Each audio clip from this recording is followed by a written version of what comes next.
이 프로그램은 2022 대구 부활절 연합예배를 앞두고 위로라는 주제로 부활의 주님을 바라보고 코로나로 지친 성도와 대구 시민에게 하나님의 위로가 흘러넘치기를 기도하며 제작됐습니다. 이에 예수께서 제자들에게 이르시되 누구든지 나를 따라오려거든 자기를 부인하고 자기 십자가를 지고 나를 따를 것이니라. 누구든지 제 목숨을 구원하고자 하면 잃을 것이요 누구든지 나를 위하여 제 목숨을 잃으면 찾으리라. 하나님을 만나기 전에 이 땅을 살아가는 성도들에게 있어서 신앙의 종착지는 무엇일까요?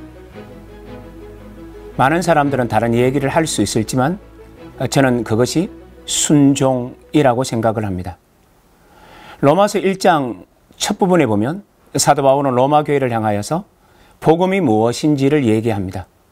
누구의 복음인지, 복음은 어떻게 생겨났는지, 복음은 어디까지 가야 하는지 이 모든 것들을 종합적으로 말씀해 주고 있습니다.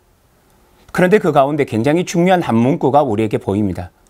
복음을 전하여 나타나는 결과가 뭘까? 라고 말할 때 성경은 이렇게 말합니다. 믿어 순종케 하나니. 그래서 우리의 신앙의 종착지는 순종이 되어야 합니다.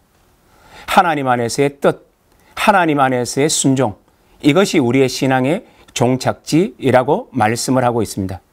그런데 여러분, 순종이 쉬울까요? 순종하는 것이 정말로 쉽겠습니까? 우리는 이것이 굉장히 어렵다는 것을 베드로를 통해서 우리는 알게 됩니다. 한 번은 예수 그리스도께서 베드로의 신앙 고백이 있고 난 후에 이렇게 말씀하십니다. 이때로부터 예수님께서는 죽으시고 부활하실 것을 설명하기 시작합니다. 바로 그때입니다. 베드로가 어떻게 하죠? 주님을 붙잡고 항변하기 시작합니다. 여러분, 우리는 성경을 읽을 때 항변하다라고 읽을지 모르겠지만 이 항변이라는 헬라어 단어가 굉장히 강세 있는 단어입니다. 에피티마오라는 단어를 쓰죠.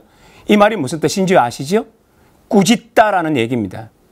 특별히 붙들고 꾸짖다라는 말로 되어 있는 걸로 봐서 이 말의 뉘앙스를 상상할 수 있을 겁니다. 주님이 십자가를 얘기하자 베드로는 마음에 들지 않았습니다. 그래서 어떻게 하나요? 예수님을 붙잡고 옆으로 몰고 갑니다. 예수님을 붙잡고 옆으로 밀칩니다. 그리고 예수님을 꾸짖었다라고 성경은 말해주고 있습니다.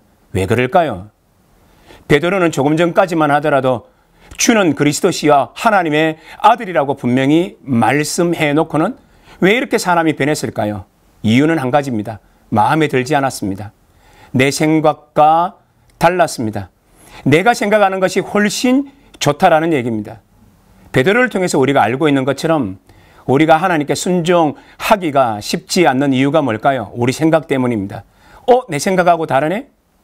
내 생각이 이 현실 세계에서는 내 생각이 성경 말씀보다는 더 좋겠다라고 생각하기 때문입니다.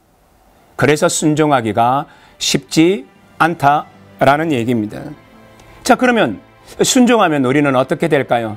주님은 이렇게 말씀하십니다. 너희가 내 말을 순종하면 영생을 얻는다라고 얘기를 합니다. 주님 앞에 순종하면 우리의 삶이 산다라고 얘기를 했다라는 것입니다. 순종하는 삶에게 영광이 있고 아름다운 영광이 있다고 말씀해주고 있습니다. 시간이 짧으니 이 말씀을 좀 드려야 될 것 같습니다. 누가복음 12장 48절에 보면 이런 말씀이 나와요. 물어 많이 받은 자에게는 많이 요구할 것이요 라고 얘기합니다. 우리는 예수 십자가로 말미암아 구원받은 사람입니다. 그 은혜가 웬 것일까요? 은혜를 단순히 누리라고요? 아니요. 은혜를 주신 이유는 은혜와 함께 은혜 속에서 달려가는 것을 우리에게 말해줍니다. 복종이 있을 때, 순종할 때만 하나님의 영광에 동참할 수 있습니다. 이번 부활절이 그런 날이 되시기를 주님의 이름으로 여러분 모두를 축복합니다.